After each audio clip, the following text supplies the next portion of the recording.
I've never really done any real big speeches to anybody, but my name's Dave Docherty. I've been with the Windsor Fire Service 30 years and recently retired after a wonderful career. Again, good morning. I was born and raised here in Windsor, automotive capital of Canada. My story begins as working as a civil engineer for the Colvino Construction Company in the Greater Toronto area. I like my job as an engineer. Engineering sales actually brought me to some very large construction projects, and I was able to see the city grow back in the 1990s. The 1990s obviously were some interesting times and some interesting bars in which I would frequent. One such bar was right next to the firehouse on Adelaide Street in the heart of Toronto. And as you guessed it, it was love at first sight. The big red trucks, the crews always having a smile on their face, and always ready to take a ride on the big red rig with the lights and sirens of blasting.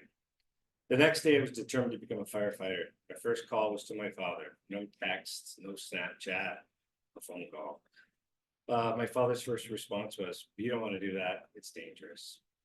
We talked some more, but I was determined to become a firefighter. The learning curve was steep. There was much to know and much to do. It wasn't just filling out an application form and waiting for the phone to ring. You had to have credentials. My first task was write the firefighter aptitude test.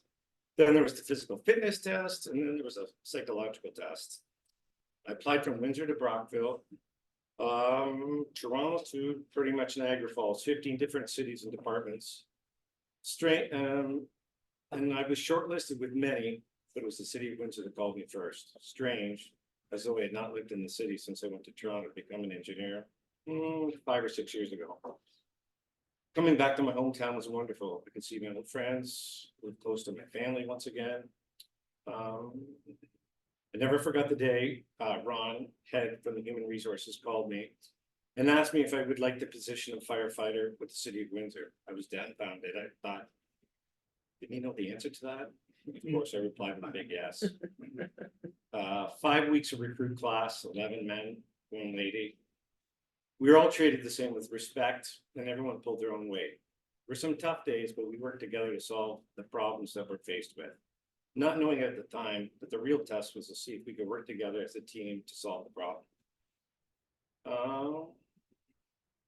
Kind of skipping some stuff anyway. Next thing was graduation and receiving our station assignments. I graduated. I was the smartest fire to grace the city of Windsor and assigned to the big house, Station 1. I was on top of the world. I could do it all, or so I thought. I became very humbled from the moment that tones went off to signify the start of our 8 a.m. shift. 8 a.m. sharp, full dress uniform. As we were given our assignments, district chief, captains, lieutenants, drivers, and firefighters. And can you believe it? They called my name last. First thing I learned was to shut your mouth and listen. The knowledge and experience was passed down to my crew from the most senior person to me. That's 12 people, which was incredible. Over 100 years of combined experience, not just 5 weeks. They were humble, knowledgeable, and always willing to lend a hand. But they expected the best every day. And I listened, and I did my best every day. Give me some stuff here. I started with talking to my crew and know my role as a frontline engine. So the engines always leads the parade. They're the first on the scene for everything, from paramedics to WPD. We always arrive first. And the captain says to me, if you get a worker, AKA fire, you will grab the nozzle and you'll be the first one in the door, kid. Yes, sir. We talked about car accidents, medical calls, hazmats, and what my role was. Can you believe it? My role was everything. Next was to clean the bathrooms. 12 men sharing the same bathroom. And someone thought it was pretty funny to take the coffee grinds and smear it all over the seats. Then making 22 beds with hospital corners to bounce a dime off them. Then mop and polish all the floors. There were 11 men looking at me while there was no fresh coffee or bread and butter out for the day. This was followed by a full course lunch and dinner that fed 12 people, and you better have a good recipe from your mom. As I would say, there was no internet back then. So get the ingredients, walk across the store, go to the grocery store. There was washing the trucks, checking the equipment, polishing everything, training and responding to calls. I will never forget my first call. It was with Ed Dixon, senior man in the back of the truck. He had 7 years on me to my 1 day, 5 hours, I should clarify. I was so excited, the tones went off, the address was Hotel Du. I was the first on the truck, so excited. My partner was sitting across from me. The lights went on and we blasted the sirens wailing down the street as I went. I was still dressing, so excited, still dressing, doing up the last of my snaps on my coat. My partner was sitting right across from me, looked at me and said, before you get on the truck, looked at me and said, before you get on the truck, make sure you do your coat up. I could barely hear it from the roar of the Detroit diesel engine that was next to me, but I did. I spoke loud back to him and asked him to repeat what he said. He spoke louder from before and said, before you get on the truck, make sure your patch coat is done all the way up. Patch coat, when I started, was rubber boots and a fishing coat. It's not the bunker gear that you see of today, so it was just a little bit different. So I was just doing the snaps up. I looked at him and repeated myself. What did you say? I obviously heard him the first time. Remember, shut your mouth and listen. He said, what are you, slow or hard of hearing? He was yelling now, just as they pulled up the hospital. I knew my assignment.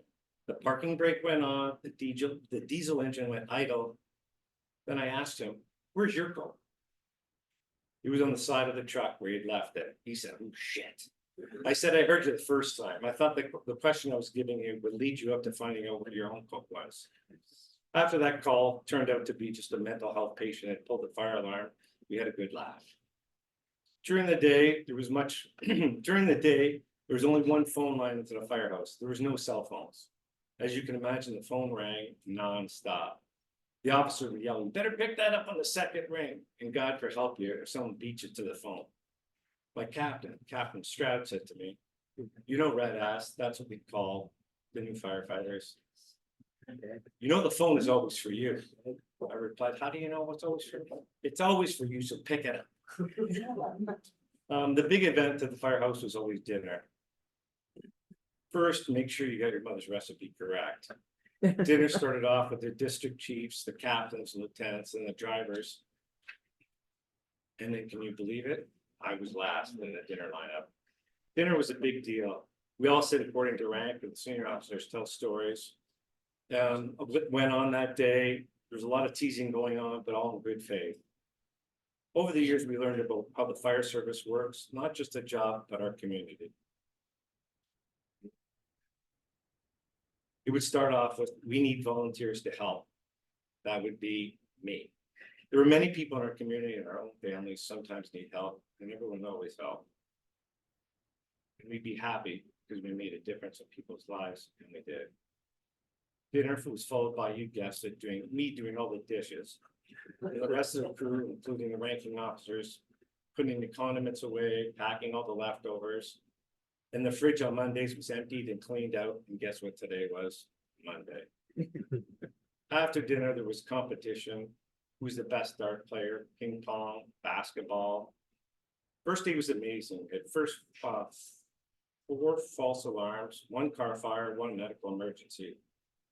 I was told from a recruit class that when everybody was in bed, set up the coffee for the morning and make sure the lights are out. Lights, do you know there's 35 lights that turn off? Did everyone turn them on just before bed? It was 9 p.m. I started shutting the lights down and everyone looked at me because the officers were still playing cards. They'll probably be done soon. They wrapped it up at 1 a.m. With all the lights out, me the last in bed, I had to enjoy my shift, still feeling like the luckiest man on the planet, and there was no way I could sleep. Sorry. Through the years, I learned many things. We have good days, we have bad days, but we have each other to lean into. We as a team have helped many people in our community and always willing to help and understand the risks and rewards that come with our job. We, fire department, have had many losses in our own family, and we mourn and move on. We just had a firefighter get really hurt that I work with every day. Sorry. And It hurts. But we move on. We know the risks. We know the rewards. Sorry.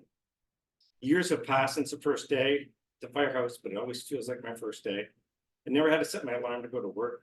I always arrived 45 minutes early to see some old friends. My years as firefighter, driver, lieutenant, captain, and finally district chief have been filled with a sense of fulfillment, appreciation, and love for my brothers and sisters and the citizens of Windsor, which I was able to serve to serve my community beyond me. I've loved my job for 30 years and take only great memories with me on my next journey, whatever that may be. I just want to thank you for letting me tell my story. Sure. Thank you. Go ahead, lady. Oh, okay. Okay, so can you tell us a little bit about, I know that the station, the last station that you were working at was still number 1. Mhm. That is the station that handles, like, different things besides fires, right? Yes. So can you tell us a little bit about how that works between the stations, how one gets called for something, one another? Yeah, Station 1 obviously is where our administrative staff always runs, and our communication department as well too. There's more like a support staff to the fire and rescue division. We have many divisions. We have apparatus division, we have communications, we have fire prevention. Fire prevention runs out of there as well. But we also have some specialty teams. I was captain of the auto extrication team. I was captain of the hazmat team. And they all run out of there. So hazmat now has been moved to Station 2, just Malloy near Julard, Gumsey. But it ran out of there for many years. And we also now have a high angle rescue team, which is out of Station 4. As a district chief, one of my last calls was the first one to implement the high angle rescue team. We had a scaffolding collapse on Lozon Road on the 10th floor, and we had 4 people hanging off the building. As you can imagine, I arrived there and I must have had 20 contractors yelling and screaming, and they're gonna die, and we got to save them. And first is to organize and calm down and put everybody in perspectives and let them know that someone has to be in charge. And we call that incident command system. And it worked out well. We mitigated the situation. It's the first time we called on the staff to our high angle rescue team to come and mitigate the situation, and it worked out great. So downtown itself has many facets, and there's 12 men that run out of there. We have we used to have 2 engines, a truck company, ESU support, and the district chief. We call them truck companies, but they're ladders. They're just aerial devices. And it's great. And from there, the district chief runs out of there. My position now, or was, is to control half the city. There's an east and a west, and the division is pretty much all that. So, but we overlap, we help each other out, depends on the size of the situations. But yeah, we have many specialties that run out of there. That's kind of the heart. And then the other parts of it run into the city, or will run. Thank you. Great question, man. Obviously, you have issues with smoke and whatnot. Can you describe how the preventions were 30 years ago and how they are now? Yeah, the breathing outside firefighters. You mean as far as a respiratory? Yes, Or, yeah. yeah, that's a great question. When I first started, there was like these canisters on the side of the trucks, and we did have breathing apparatuses. They were steel tanks, they were heavy, but you only wore them if it was really, really bad. And the captains that I was there from, some of them were trained from, there were war veterans that came through and became firefighters. That was kind of their transition into society. And they didn't really wear anything. It's funny you ask that question. A few of them would just use a cigar in their mouth, put the cigar in their mouth. I remember a fire, one of my first fires, I was up on the 2nd floor in the bathroom, and I heard somebody say to me, "What do you got, kid?" And he was coughing. I was like, "What? Who's that?" It was my captain. Yeah. He didn't wear a tank. So, there's lots of chemicals and lots of things that are going on these days. And from back in time, ordinary combustibles would burn around 500 degrees Fahrenheit. Now they're burning around 1100 to 1200 degrees Fahrenheit. So it sears your lungs instantly. So as far as rescue goes, or as far as firefighter personal safety goes, now we mandate obviously wearing your SCBA, self-contained breathing apparatus, to everything. I always wore it for car fires or everything like that. We also talked about back when I first started 30 years ago, when we'd have a fire, when we're doing overhaul, you know, your tank, you know, you're a sissy, like nobody wears a tank, you don't need it, you can see. But the off gassings, they're not, it's like carbon monoxide, it's colorless, odorless, but it has effect on you and it builds up over time. So we have implemented, a lot of SCBA breathing for medical emergencies now, N95 masks to deal with. We have cartridge masks too, when it depends on what chemicals we respond to based on MSDS sheets. So yeah, breathing is, you know, the air, the environment. You know, we can also get disease and ailments from absorption, not only inhalation as well too. So it has changed tremendously as far as our own health goes as we move forward, the longevity of our firefighters, to protect them and to know what our risks are. We also do monitoring now.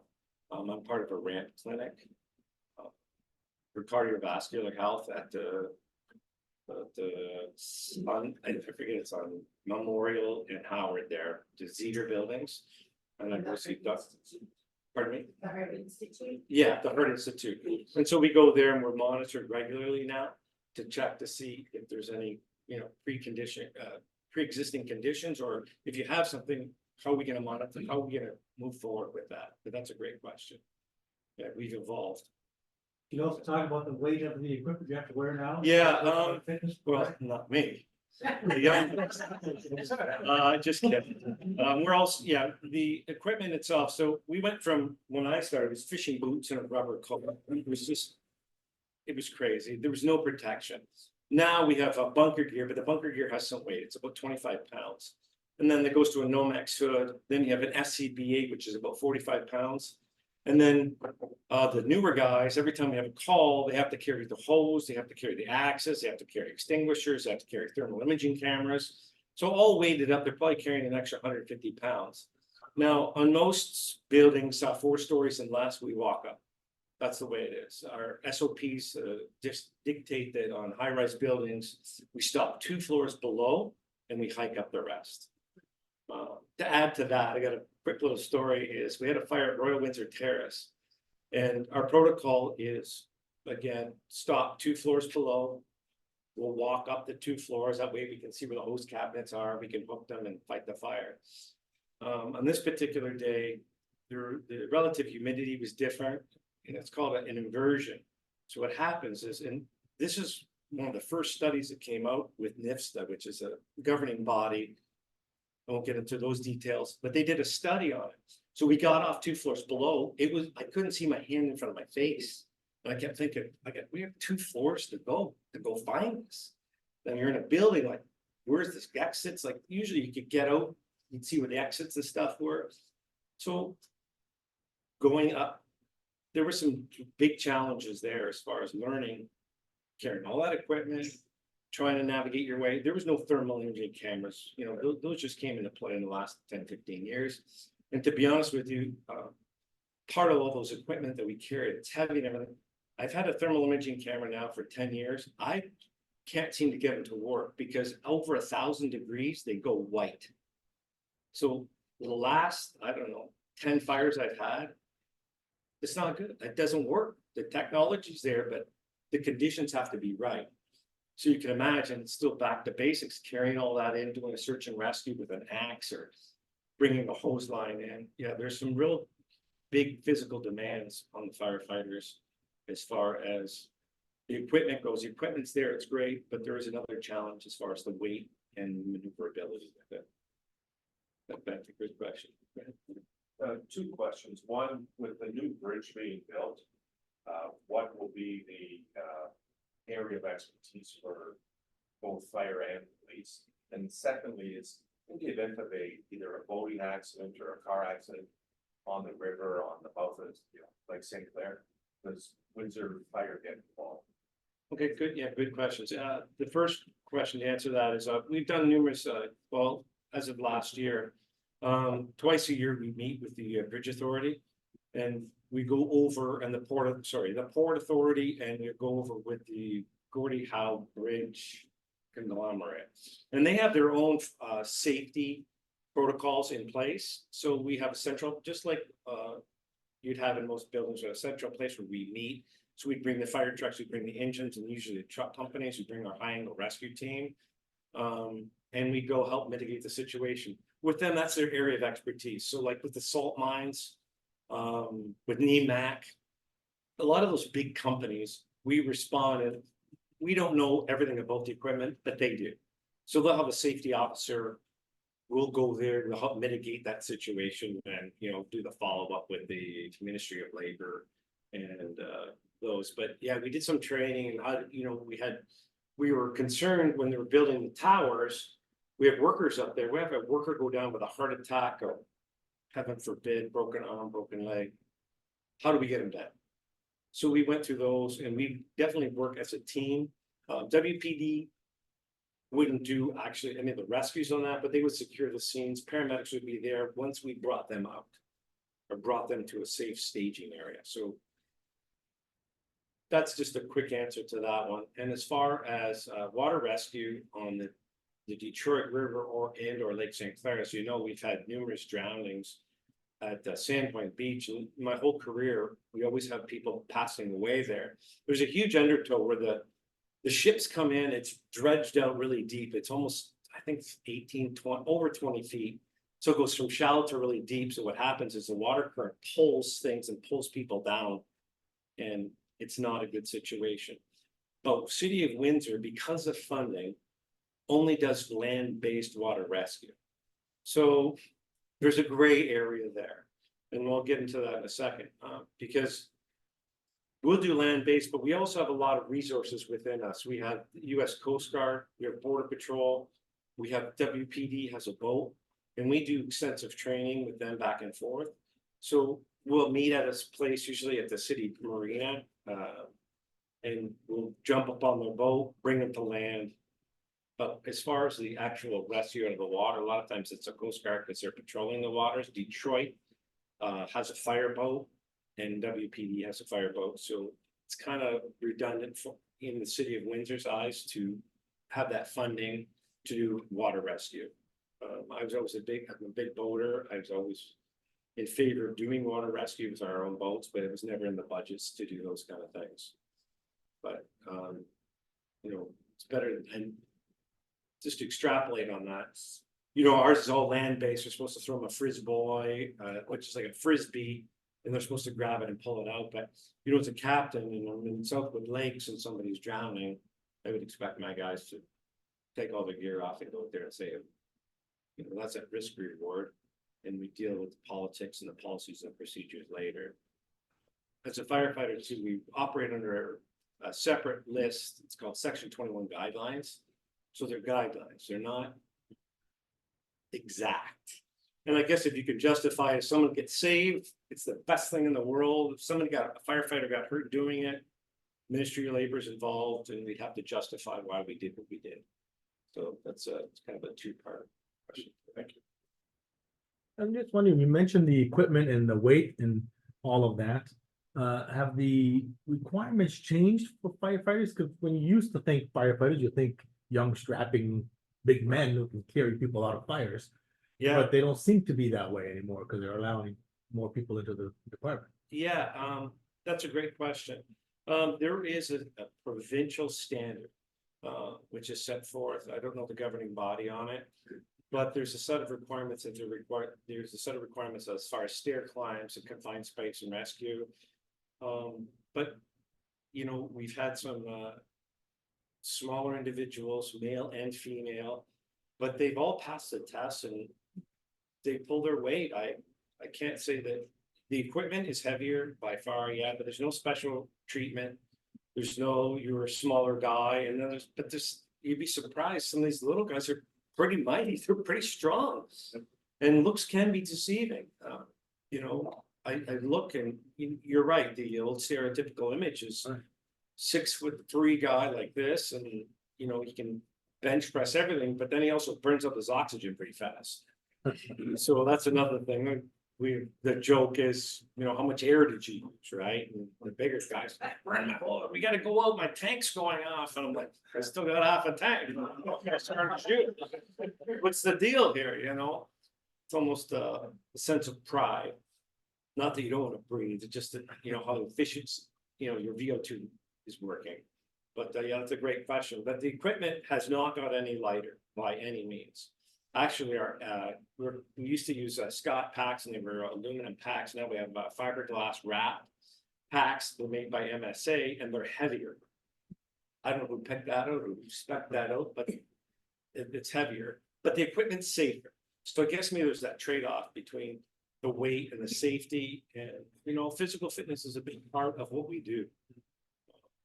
We do a lot of training sessions with the equipment on and how to move with it. And a lot of times too, it's it's how you do it. It's not, anybody can pick up big weight, but how do you pick up the weight? So we try to teach the new recruits to be more efficient in what they do and how they do it. Is that what that, on Canalon where that training thing is?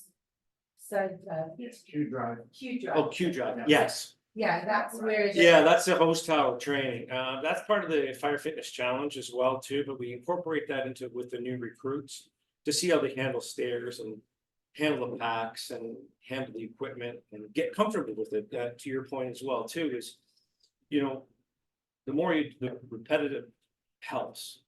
The more you do it, the better you become. It's like driving a vehicle. That's another topic too, about driving the big rigs. The question I would have is, always been known as first responders. When, or was there ever a transition from, ambulance, taking care of somebody, paramedics on staff and firefighting? Has that always been, or is it more of a recent thing as far as someone, now there's defibrillators in places and things of that weren't available then? Was it ambulance first that would take care of somebody hurt? You just help them out of the building and somebody else take care of them, or was there always somebody on the fire staff that would do that? That's a great question. We started transitioning into, I think back in the early 90s, as far as running defibrillators on the vehicles. There's pad programs now, they're obviously accessible, and there's many places now. But fire department has always been the first on scene. Usually our response time is with 4 minutes from the time the call comes in till the time we're on scene is 4 minutes. I would say 90% of the time we're first on scene. So that being said, is we started training our personnel, not to paramedic status. So we don't administer drugs, but we'll put the airways in and we'll start compressions. We'll get their vital signs. We'll hook them up to a defibrillator, shock them if need be. Tend to their wounds, tend to some of the, don't get into too many gory details of how we find people as far as car accidents or industrial accidents, but we'll be there to mitigate it. And paramedics, to your point, will not come into, we call it the hot zone. So if we're in an industrial accident and it happened in this room, paramedics will not enter the room, they'll stay up there until we hand the patient off to them. So ours is entanglement, to de-entangle them from equipment or vehicles, stabilize them to some degree, then we'll pull them out. As far as house fires go too, we're not doing anything until we get them out. And once we get them out, we still have all the gear on. Usually we have paramedics responding with us, but if they don't, we'll attend to them as a first responder as far as basic needs, to tend to their wounds, get them breathing, the basic ABCs, put the defibrillators on. So those things you're trained for as a firefighter? Yes. Way back in the 60s, way back in. Wow. You know what I mean? Yeah, no, I know what you're saying. Yeah. When you were in your, when did that kind of start? Yeah, well, that's next year.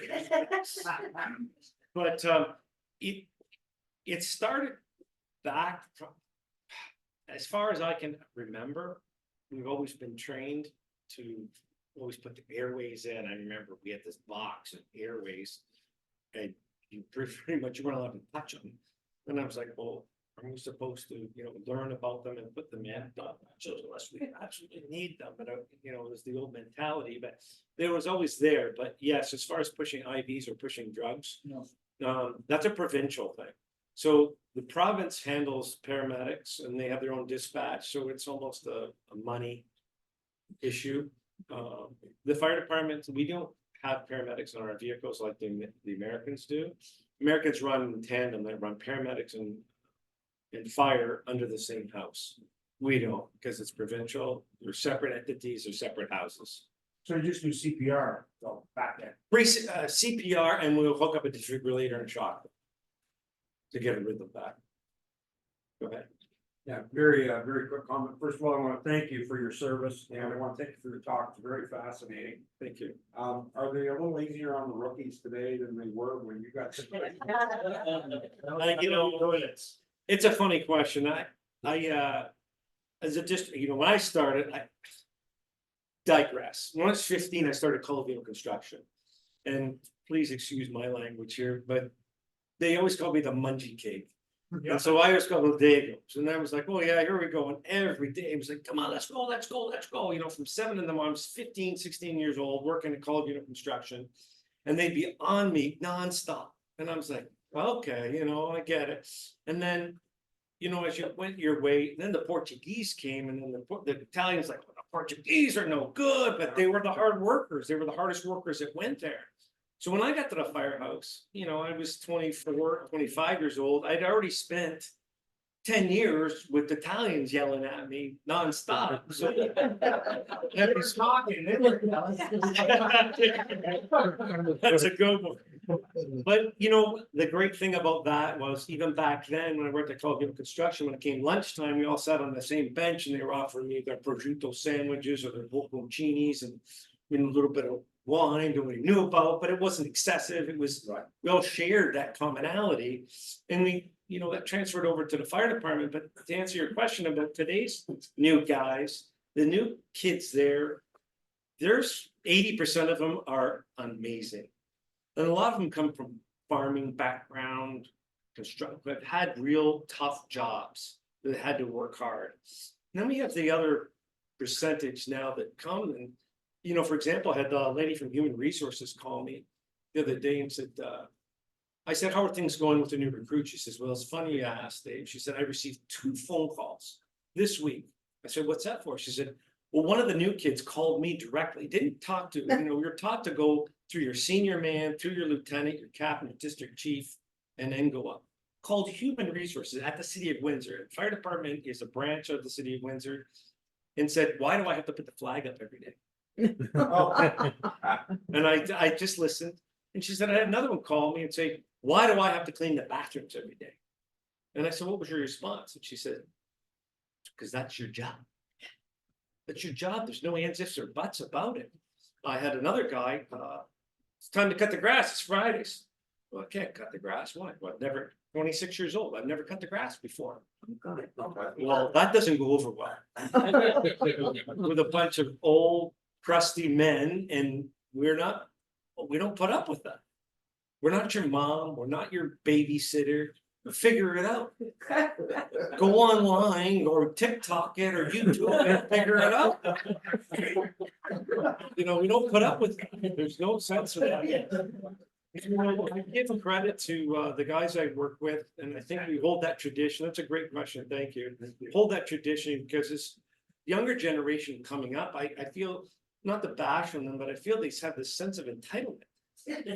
But we, as the guys I've mentored, and I've mentored many at the fire department, we don't put up with that. We're all a team. Everybody pulls their own weight. You're not special. Maybe you got a 50th place trophy when you were a kid. Make it feel special. But you're not special. You're part of a team.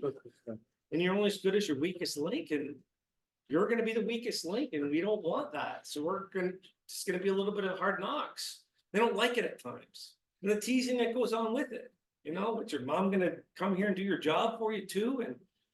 But you know, it's a good question. And to teach them that it's not an easy job. You know, like I said, I got a little emotional there, but a friend of mine got hurt at a fire. He was my right-hand guy. And I'll tell you real quickly is we had a fire on 333 Glengarry recently. Well, 5 months ago. We've had many there. It's a drug haven. City of Windsor housing. We go there constant. The day before, we had a fire there, we have an arsonist in there, starting fires. We went there, put the fire out. But that also, when we put the fire out, but there was extensive damage, the alarm system was malfunctioning, the sprinkler system wasn't working properly, or there's no sprinkler system, standpipe, which means it just feeds water to different floors. Was not working properly because we had a fire the day before. But somebody in Winston said that, well, we should put all those people back because they don't have a home, you know, we don't want to end up, I forget the name of the other high-rise downtown Windsor, we had a fire there in the parking garage across from First court. thank you. And that's still, we didn't want to have another Westport. So everybody go back in. The next day, someone lights a fire again. But this time, it's on all three sides. So when we come up to a fire, we describe the place from Alpha, Bravo, Charlie, Delta. So the Alpha, Bravo, Charlie were on fire. So it's gonna require a lot of resources, a lot of people real fast. It's on the top floor. So there's people, again, panicking, they're drug induced, they're breaking at all the windows, which is horrible because it changes the flow path of the fire and feeds it. So as that was happening, we had the aerial tower set up to do a rescue. We call it Van search. It's a high risk maneuver, we do it. And he went up, there was 2 people up in the bucket, but the smoke was so bad, they were calling for help through the radio communications. And as you can imagine, radio communications with sirens and people yelling, and it's hard to listen. So the driver of the aerial heard the guys up in the bucket say they required help. They had 2 patients up on the second. They were rescuing 2 people from the 7th floor. So we started climbing the ladder up. The 2 people in the bucket, which was smoke filled, he couldn't see beyond the rungs of the ladder. They started to retract the ladder, and he lost his feet, his toes. So we don't know his future. He also has diabetes, so there's complications there. He's been off work for 4 or 5 months, but he also works with me. I'm also a contractor. He works with me every day on my day off, and he's a great firefighter. Accidents, but as he said, we know the risks, and we accept them, and we move forward. You know, I've also had people die of cancer from the guys I work with, car accidents, mental health issues, several suicides, but as the family, you work together through it. And we do our best. So sorry for that side there, man. It's been a great career.